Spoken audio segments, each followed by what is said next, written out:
I've wanted to record a little video. Oh, it's a swamp is there.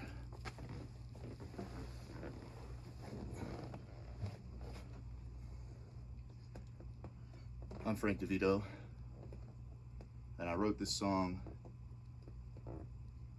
a number of years ago. I was dealing with trauma, particularly with the symptoms of PTSD, and had been struggling and was using drugs and drinking and abusing my medications. And I say abusing those, frankly, that's what that was. I was abusing them, and I was taking them inappropriately, incorrectly. I would take them and I wouldn't take them, and I would take them and then I would take other stuff with it, and I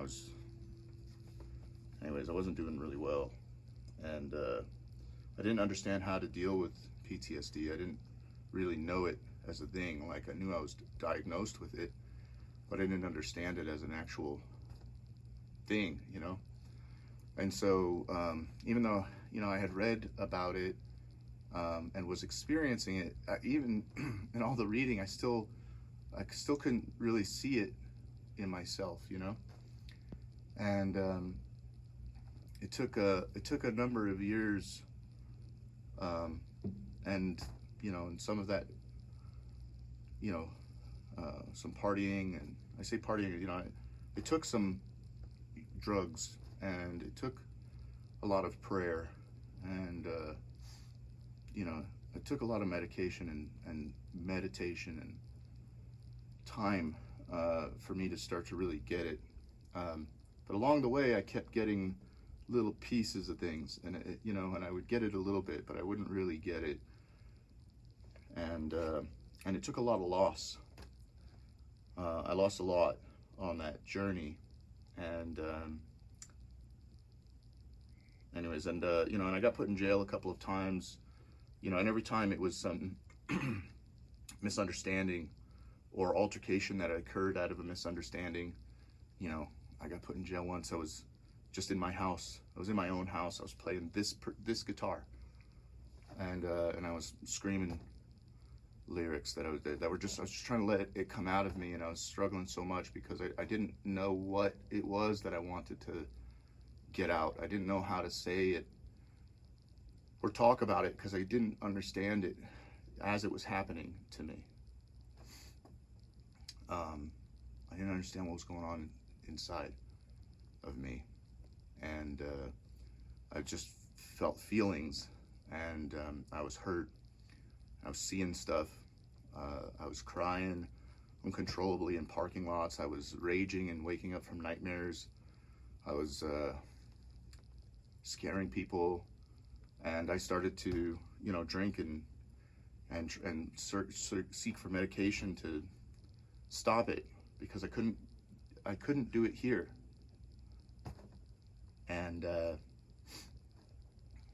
was another time I was in a hotel. I was on my way home, and there were a lot of things going on that I wasn't aware of in my life. And I was on my way home on my motorcycle, and I stayed in this hotel, and I got inspired, and I started just writing music, and I let the days get ahead of me, and I was there, I think it was like 3 or 4 nights, and I really only had the money to be there like that long. And I consciously let that happen. I let myself go because I felt stuck. I didn't know where to go. I didn't know where I needed to be. I felt like I needed to go home, but I didn't know why. There was something amiss there, and I didn't know it. I just felt it.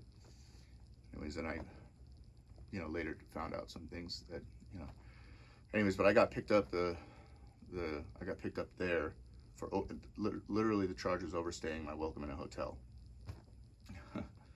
And that hotel manager felt really, really bad because, those cops they came in and they freaking tased me.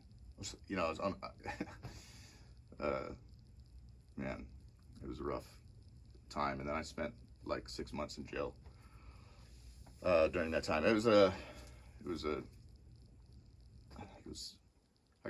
I did 6 months of it counted for 6 months of time. Anyways, I think I was only actually in there like 95 days or something like that. They gave me half time on it, but one of the charges was also assault on an officer because I thought I was being very clear and helpful to them by explaining to them that I had PTSD and that, hey, look, I'm gonna comply. It's just like I can't. If you are, if you're threatening me or attacking me, I can't not. So like, if we could do this like in a mellower way, I got my stuff's all packed. You see, I'm already on my way out the door, man. I just kind of got stuck here. I've kind of been sitting in a moment. I didn't know what I was gonna do. So I was, anyways, and these guys just weren't hearing it, and they, anyways, so they tased me. And long story short, I was spending some time in jail, and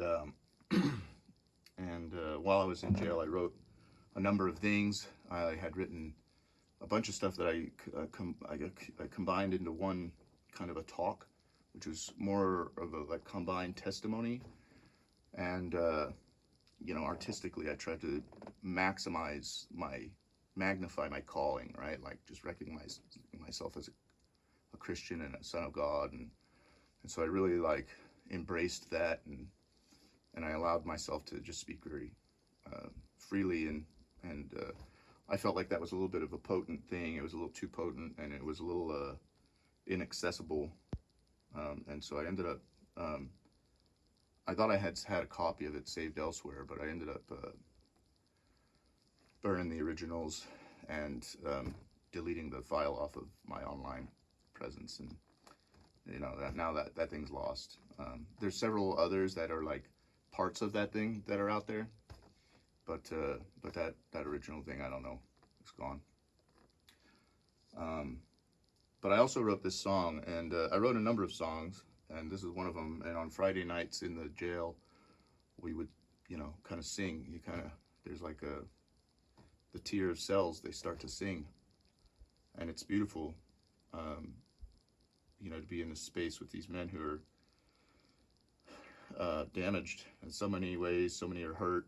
Some are just sinful.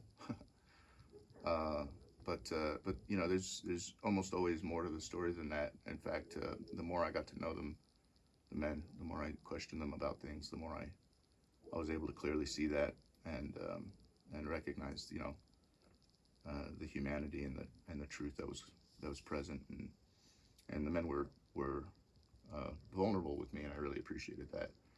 But anyways, one of the songs I wrote, I ended up writing as a military man, as a war fighter, a veteran war fighter, veteran professional.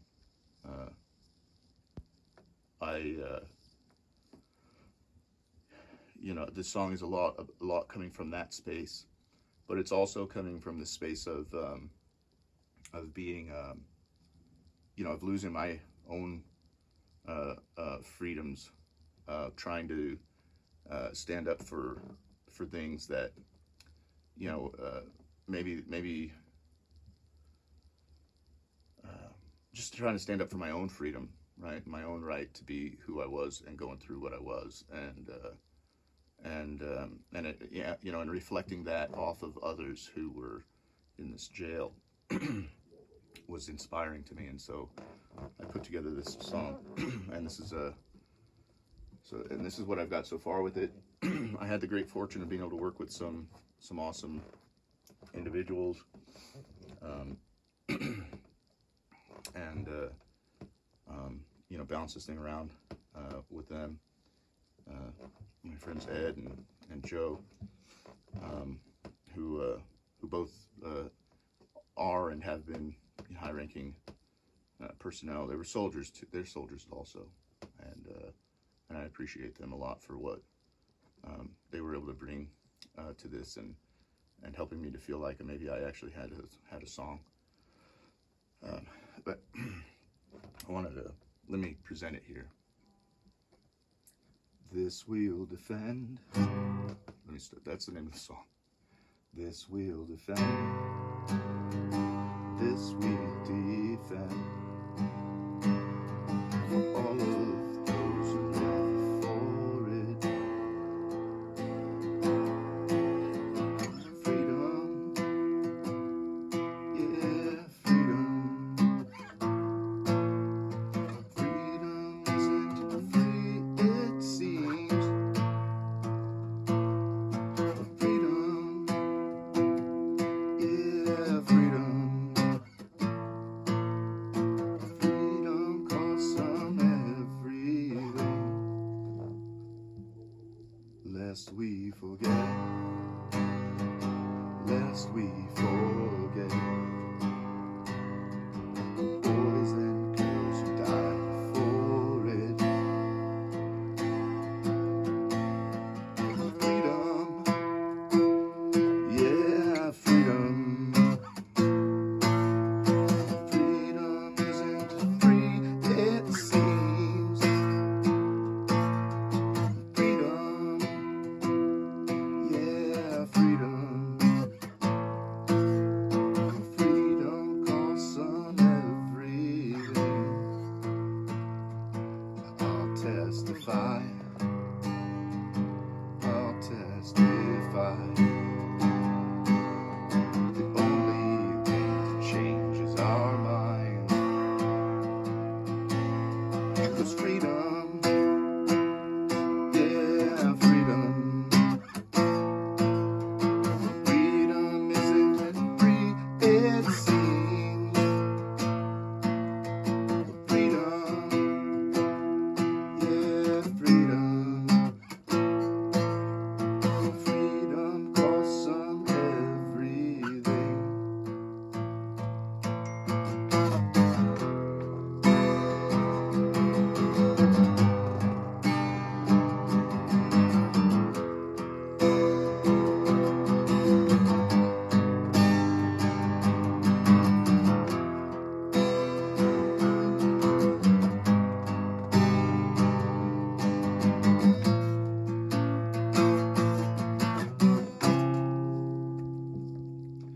Lest we forget,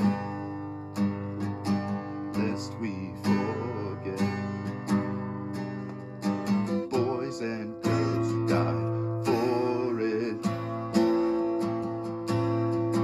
Freedom, yeah, freedom. Freedom isn't free, it seems. Freedom, yeah, freedom. Freedom costs some everything.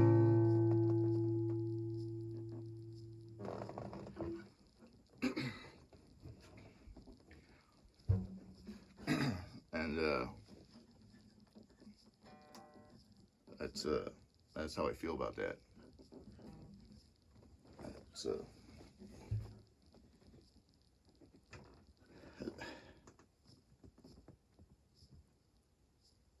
there's a lot of people who have fought and died for freedom, and they fought and died for it from different, in their own ways, with their own purposes and their own thoughts and feelings.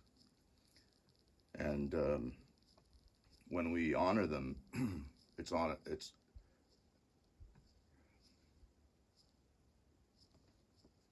we often want to reflect our highest values and ideals, or our own perceptions of that, onto these individuals.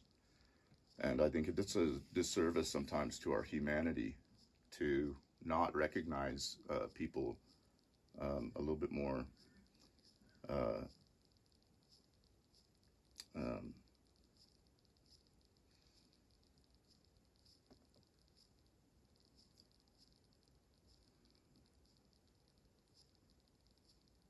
a lot of deaths are tragic, and I still look at these deaths like Pat Tillman, right? was shot. It was tragedy. It was friendly fire that took him out in the intensity of the fight. And there's others out there who have died on the streets, thinking themselves also, standing up for freedom, their rights to be and to behave in the ways that they've elected as fit. And largely it's around what we recognize as like mental health and drug use and abuse, right? That I've known men who were disabled people that were killed by police because they weren't behaving the way that they ought to have been, and they weren't, stealing or robbing or hurting people. They weren't doing anything morally wrong or unjust to society. They were just being who they are, dealing with the things they were trying to deal with, and in some of those cases, there's a lot of abuse. And I'm a witness of this firsthand. I saw these things, and I recognize these people also, as well as like our heroes who knew exactly what was going on, and they died in the face of an opposing enemy. But in these cases, these guys can also be related to that way, and I think it does a disservice to our society to not appreciate that reality that there have been men and women who have, thinking themselves, standing up for something that they believed in, or standing up for themselves, period, even if they didn't really believe in themselves, who have, died. They've died in, fighting our own people, right? But they died fighting for what they knew was real. And I just find it Christian of us to put aside our judgments of each other and of people who aren't like us, and to instead pick up our own hearts and love and communicate and find ways in to be able to talk. Because just like me in jail, sitting in jail cells with thieves and murderers and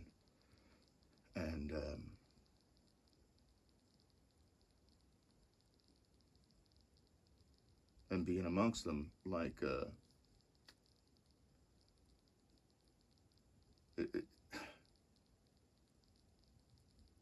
I was able to find these men right where they were by being honest with myself,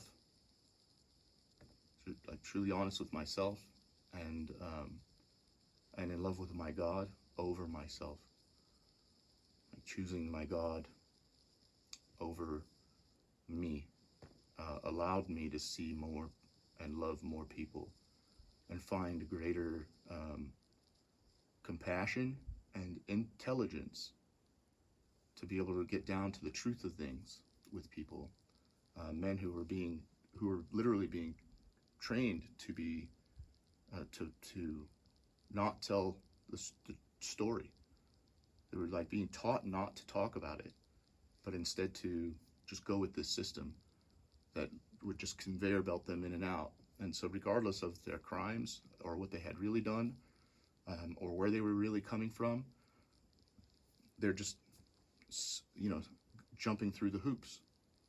And like an animal on a box, just going where it's told so everybody can see it. But there's a truth there, and I think that our whole system is failing because of that. Like we aren't serving justice in our justice system largely because we have a system that allows people to not take responsibility and instead to take their punishment. And we have a whole subculture of people who have grown accustomed to just taking it and carrying on with the way that they behave. And so they're not addressing the things beneath those behaviors. And I would have ended up one of them. I was very much handed to the system in that way. And it was a system not prepared to handle me unless I would conform to it. And I had to fight against that personally. I couldn't accept it. And it made me look, it put me in a place where I was defiant. And and I even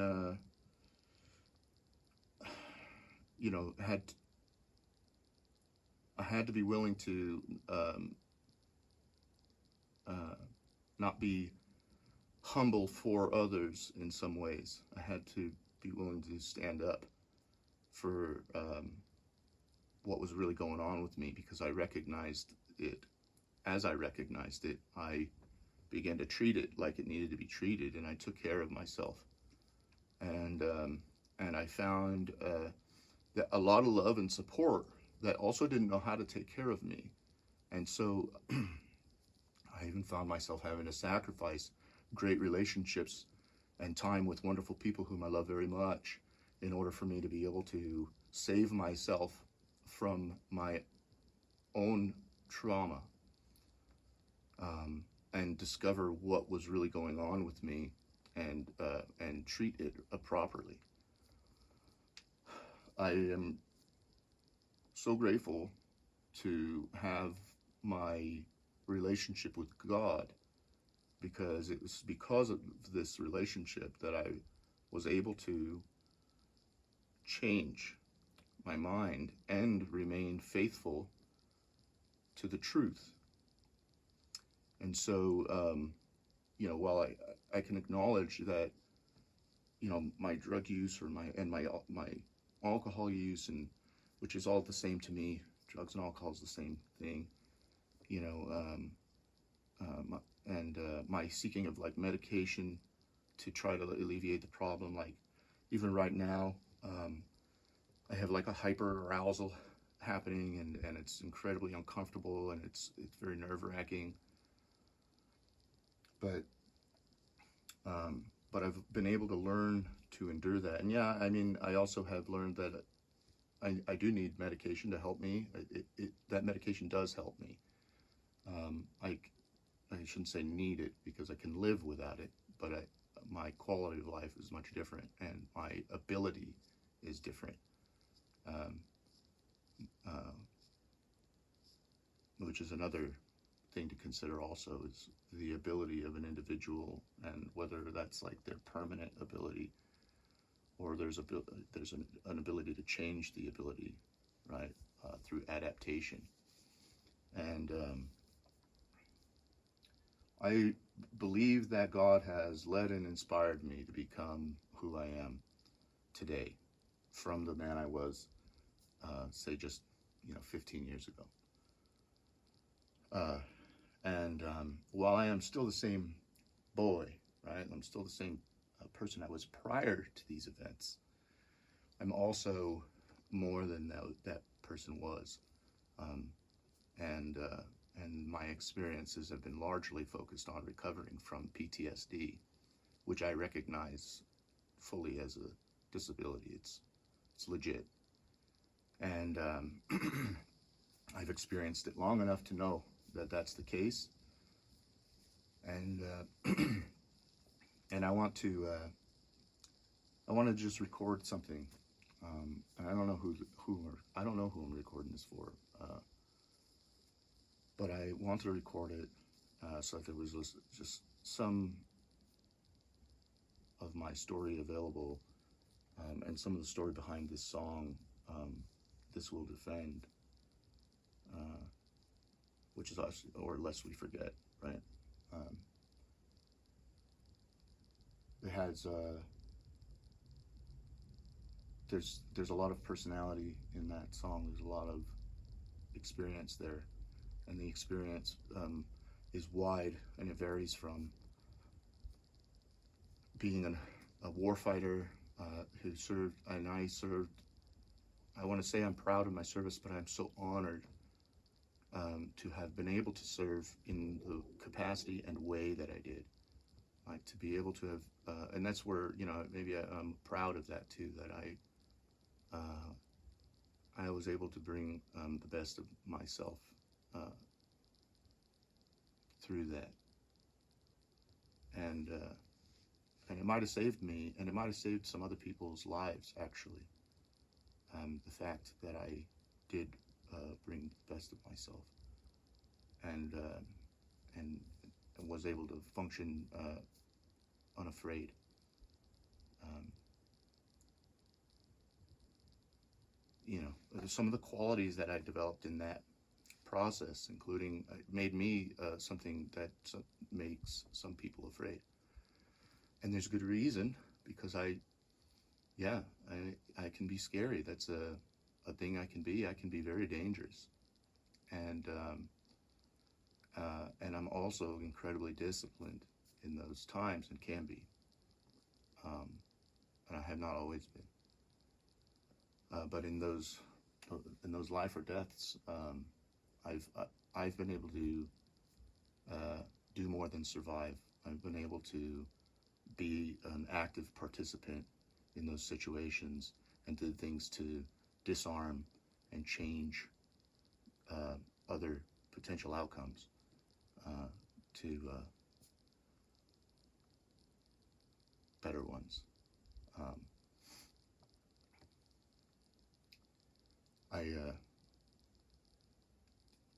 to carry the story on, in one particular situation, I was in Afghanistan, and I was fortunate enough to be covering down for a soldier down in Ghazni province, and I was filling his seat on a team, and these were HCTs, what we called HCTs. These are human collection teams. So, you know, the primary function was to talk to people and gather information about what's going on and what they need, and what's the battle space like, and that's, you know, what's going on with people.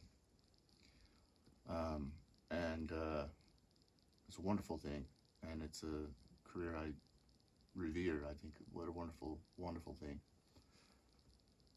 But I had this good fortune, and while I was spending my time down there in Ghazni, we had an incident occur where a helicopter full of sergeants major got knocked down. They were shot down by a rocket fire in a nearby province. I can't remember the name of it. It's not Paktia. Maybe, I don't remember. My geography of Afghanistan has faded a little bit. I'm a little rusty. But anyways, in Ghazni, and I got asked, you know, hey, you want to go do something cool? I said, yeah, man, for sure I do. And so they said, suit up and let's go. And so I did, and I put on my uniform and sanitized it, and just took all my identifying badging off of it, and you know, went to my armory, and I picked out my weapon systems, and loaded up the turret of an MRAP, the vehicle, the truck I was assigned to. And I got up in there, and we went, and we went through the process of getting out there, right? So we went and met with the rest of the team, and organized, and went through all the proper stuff so that we could leave to go to respond to this event. So we were what we call quick reaction force, and it was awesome, man. And at the time, that FOB, that little camp out there, was run by the Polish. The Polish were running the gates and stuff, and it was awesome. We went out, and we went to this area, and we responded, and in the mix of, one of our trucks got attacked. Our convoy was attacked as we were regrouping on the highway, and it was we were attacked by a suicide vehicle bomber, right? So it was what we call an SV bid, and and um, and then this guy blew himself up in his truck, and I got there um, uh, in the mix as it was happening. We started receiving small arms fire too, as over the radio, and we're responding to that as we pulled up, and as we pulled into the right up next to the truck, right up next to this vehicle that was at that point, it was a raging fire, and it was incredible to look at, and I was in awe, and I remember thinking to myself, gosh, what did we do? Like, how did we do this? Because I didn't understand that this guy did this to himself. It was hard for me to grip. I don't know why I wasn't processing it. I wasn't processing it. I kept going, why? And when he said when they said over the radio, when they responded to my questions over the radio, said, hey, yeah, this guy blew himself up. I couldn't understand that, right? Like, why would he do that? Doesn't make sense.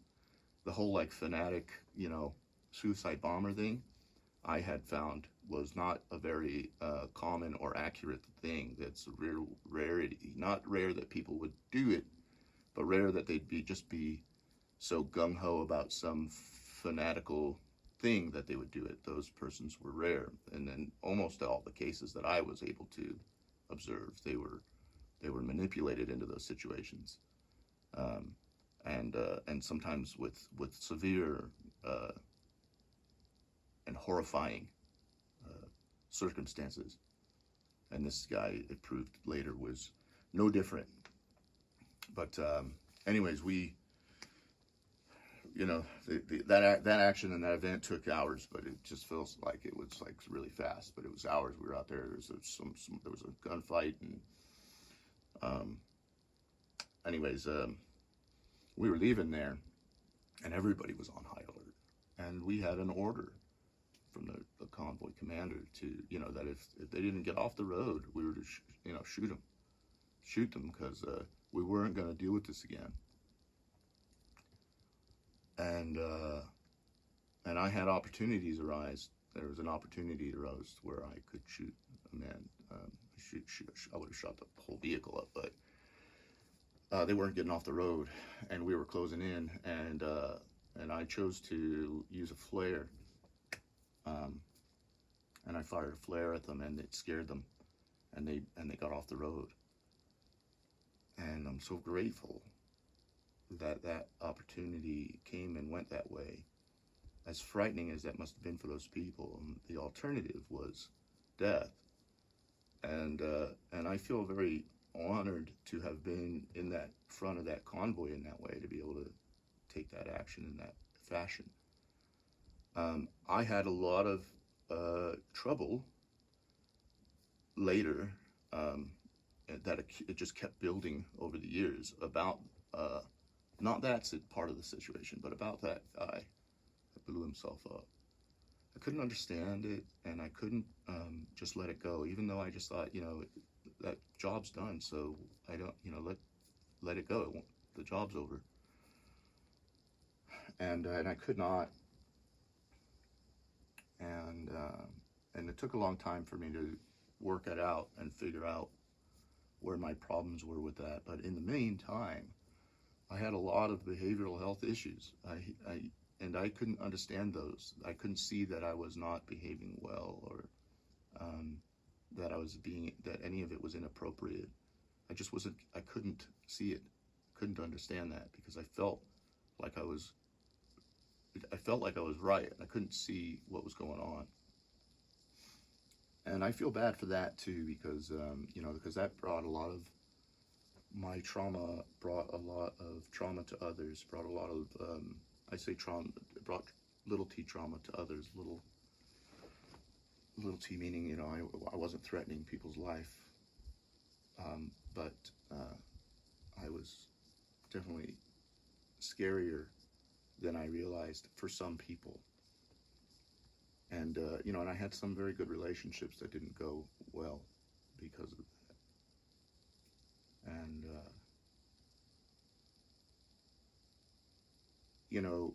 if you knew me and you saw the way I was behaving, you wouldn't know how or why. You wouldn't understand. You might judge me differently. And I think that's kind of my point. Um, you know, some people die for what they were doing and what they were believing and being at that time. And we can look at them much differently. It's easy to look at them differently and make them however we need them to be or want them to be for ourselves. Um, and if we never know why someone's behaving a certain way, it makes it easy for us to judge them, and we don't need to know why, because we've made our judgment, and that's easier. It's much easier than sitting down and going through a process of discovery, even if that takes years, and lots of sacrifices of your time with your mind, as like it did for me for this young man who killed himself in Afghanistan. He had a whole story, and I knew enough of that story to be able to put together the pieces to know that this man didn't have a choice to do what he was doing. His alternative was to watch more people who he loved be murdered in front of his face, and watch the pain on his elders' faces. That boy's a young man's family. There's 7 of his male relatives were gathered together from this little village, right? Small. It's just a family. It's a little family community. It's a handful of folks, and 7 of them, dirt farmers. 7 of them murdered in front of them, all shot in the head. And his options were to, go with them and do what they say, or watch them kill the rest of them. And the village elders' options were to either not work with the Americans when we came investigating and looking for who shot the rocket, or that he'd be dead too, But you wouldn't know that.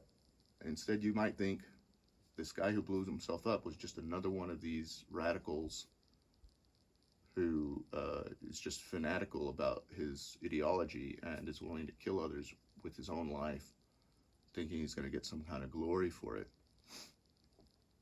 And that just wouldn't be true. And that not being true just wouldn't be fair. It wouldn't be just. And I think the collective conscience of the American people as a whole would have a weight of sin upon their shoulders for their judgment, which brings me back to my point, which is just that, we don't know, and it's worth it to stop the whole process of doing things easy in order to find out what's really going on, so we could do the hard work together and mourn and grieve and feel our guilt for whatever our wrongs are, whatever our sins are, and that brings me back to one of my beloved God, who has taught me repentance and taught me what sin is and allowed me to know and learn about change and how and what repentance really is and how it cleanses my mind and my heart of the evils that accumulate from not knowing or from choosing wrong. anyways, I have testimony of that, and of Jesus Christ's infinite atonement, the supernal act of all human history and future, Jesus Christ's atonement. I have a testimony of that, and I share that testimony in the name of Jesus Christ because I have taken my Lord's name on myself in baptism. I was born again into His fold, and so I revere and honor that responsibility to share in such a way, testify in His name. And I share these words in this story and this music in that same spirit of testimony and love and